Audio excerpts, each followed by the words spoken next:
วันที่4มิถุนายน2025นี้มือสำเนือได้จัดพิธีเนื่องในวันปลูกต้นไม้แห่งชาติ1มิถุนายน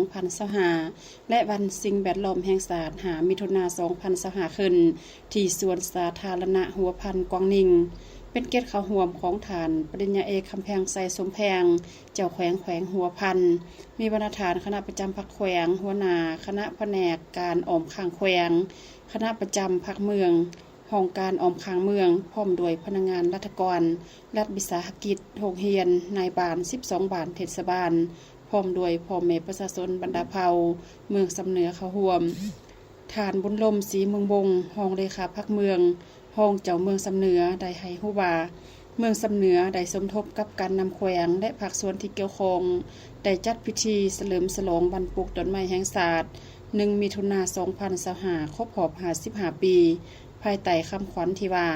จงสวยกันปลูกต้นไม้ให้เป็นป่าเพื่อเป็นสินค้าและปกปักรักษาสิ่งแวดล้อมลดพรการเปลี่ยนแปลงดินฟ้าอากาศและเป็นการเฉลิมฉลองวันสิ่งแวดล้อมโลกคือวันที่5มิถุนายน2025ภายใต้คำขวัญที่ว่าลดพรการนำใส่พลาสติกเพื่อสิ่งแวดล้อมที่สะอาดและสดใสเพื่อเป็นการฟื้นฟูสภาพป่าไม้ให้มีความยืนยงแม่นเรียกร้องมายังพ่อแม่ประชาชนบรรดาเผ่าต้องเป็นเจ้าการปลูกใหม่ให้เป็นขบวนการที่พดพื้นและกว้างขวางทั้งปลูกทั้งปกปักรักษาไปพร้อมๆกันเพื่อเฮ็ดให้สภาพแวดล้อมสดใสระบบนิเวศมีความสมดุล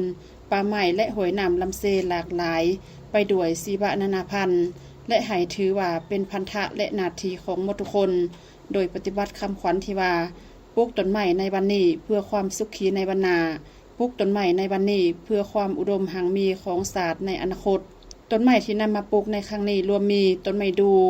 ต้นดอกไข่ปลาต้นดอกบานรวมมี3จุดคือปลูกอยู่เดินจอดรถบัดองค์ตื่อ25เบียอยู่ห้องบากการเมือง82เบียอยู่จุดสมบิว102เบียหลายสิบปีที่พักต้นใหญ่เข้มแข็งไปทุ่งสีแดงแห่งแปลวไฟปาฏิวาริย์นำพาปวงชน